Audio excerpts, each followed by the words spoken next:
Alhamdulillah wassalatu wassalamu ala rasulillah wa ala alihi wa sahbihi wa man sara ala nahjihi ila yawmiddin, amma ba'd.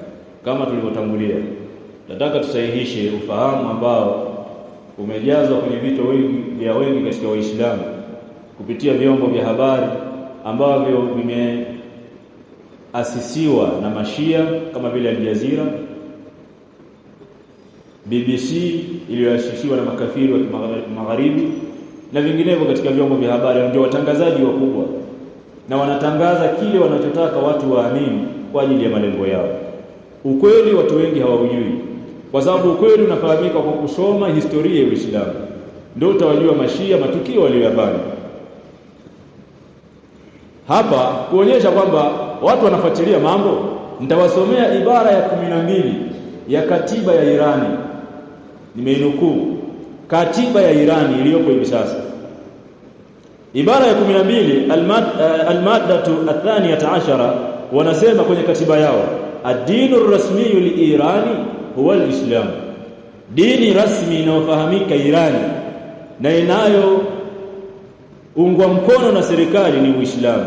Wal madhhabu al-Ja'fari, tena madhehebu ya Ja'fariya al-ithnai ashar, ambao ni Mashia wa ithna ashariya, wa huwa al-maddatu tabqa ila al-abadi, na ndio dini na utaratibu utakaobakia milele, ghairu qabilatin litaghyir, haifai kubadilisha utaratibu huu. Serikali ya Iran inaongozwa na Mashia, makafiri wa Kishia ambao ni maadui namba 1 wa Uislamu, walioua Waislamu kuliko Mayahudi. Nimetangulia kusema Netanyahu ameua watu wa Gaza 100,000. Huyu Al-Khamenei aliyofariki juzi, mpaka anafariki miaka 47 kwenye madaraka yake, ameua Waislamu milioni 2 na wakimbizi milioni 20 amewakimbiza, kwa sababu lengo lake lilikuwa ni kutawala nchi zote za Kiarabu, kuziangusha zile serikali na kuzitawala Kishia bara zima mpaka Saudi Arabia. Ndio ilikuwa lengo lao, alayhi la'inullah.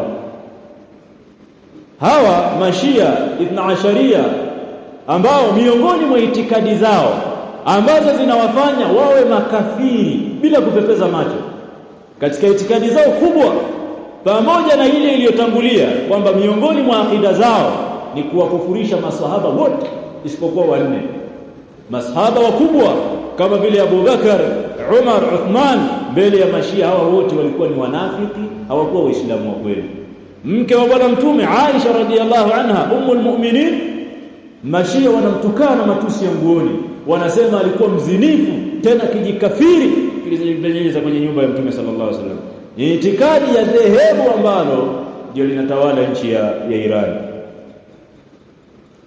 Bwana mmoja akiitwa Hussein ibn Muhammad at-Tabarsi, katika wanawachuoni wao wakubwa wa madhehebu hii ya Ithna Asharia, anathibitisha kwamba dhehebu hili katika itikadi zake ni kuamini kwamba Qur'ani tulionayo sio Qur'ani sahihi, ni Qur'ani iliyoharibiwa na akina Abu Bakar na Umar. Angalia mifano. Kwanza ushaambiwa Abu Bakar na Umar walikuwa ni makafiri. Kwa hiyo ukija kuambiwa kwamba Qur'ani aliyokuja nayo Muhammad wao waliibadilisha, utakataa, hali ya kuwa ushaambiwa walikuwa ni wanafiki. Anathibitisha kwamba Qur'ani iliyopo, na ametunga kitabu maalum mijalladat cha kuthibitisha kwamba Qur'ani iliyopo sio sahihi. Kitabu chake amekiita Faslul Khitabi fi ithbati tahrifi kitabi Rabbil Arbabi, kauli iliyopambanuliwa katika kuthibitisha kwamba Qur'ani ambacho ni kitabu cha Allah kimepinduliwa na maswahaba, sio Qur'ani sahihi aliyokuja nayo Muhammad.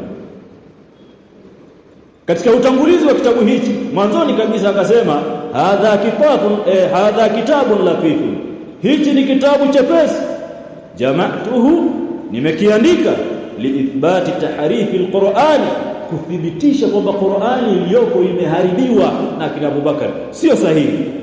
Hii mnaisoma nyinyi siku zote kwenye tarawih. wa fadaih ahli al-jawr wal-udwan. Pia miongoni mwa niliyoandika kwenye kitabu hiki ni kuwafedhehesha watu majeuri na maadui, akimkusudia Abu Bakar na Umar. Ndani yake akajaza matusi ya kuwatukana kwamba walikuwa ni makafiri, wanafiki, wao na mabinti zao akina Aisha na Hafsa wake wa bwana mtume ndio waliopanga mipango ya kumuua bwana mtume, kwamba mtume hakufa hivi hivi, aliwekewa sumu na mtoto wa Umar mkewe. Mipango hii ilipangwa na Abu Bakar kwa sababu ni makafiri na Umar, wakampa sumu Hafsa, akamnywesha bwana mtume. Ameandika kwenye kitabu hiki.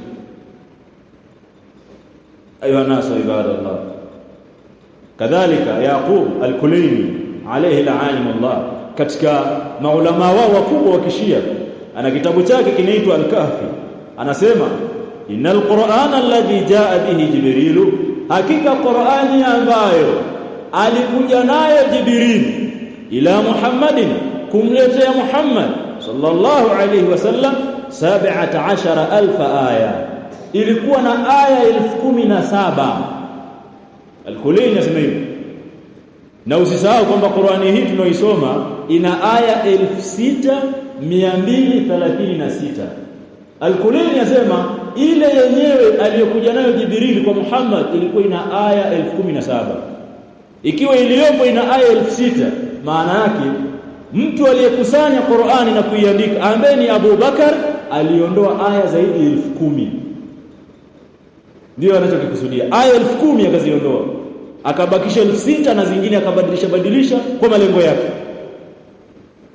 Ndugu katika imani, hawa ndo Mashia ambao watu wanawashabikia, ndio hao. Sasa watu wamekaa kujazwa ujinga na vyombo vya habari vya kikafiri, wakashabikia watu maadui wakubwa wa Uislamu tangu zamani. Unashabikia watu ambao walimuua Uthman bin Affan, unashabikia watu ambao waliua mahujaji 30,000 Makkah, katika mji ambaye hairuhusiwi kuua hata ndege, haramu kuua hata ndege ndani ya Makkah. Wakaua mahujaji waliokuja kumwabudu Allah 30,000 na wakayanajisi maji ya Zamzam kwa kutupa miili yao na kuijaza pale. Hao ndio watu wa kushabikiwa. Tayeb, Al-Imam Ibn Taymiyyah rahimahullah anasema, akizungumzia Muislamu atakana awe na msimamo gani ikitokea wanapigana makafiri kwa makafiri. Sio kwa wanashabikia. Muislamu atakana awe na msimamo gani? Na tunahimiza Waislamu wasome dini yao. Watabebwa na upepo, utakufa na itikadi za hovyo. Kwa sababu hawa pia haimaanishi kwa kuwa lao ni moja hawezi kupigana. Hapana, kwani wanaopigana kule Urusi na Ukraine kuna Muislamu? Si ni zote nchi za kikafiri.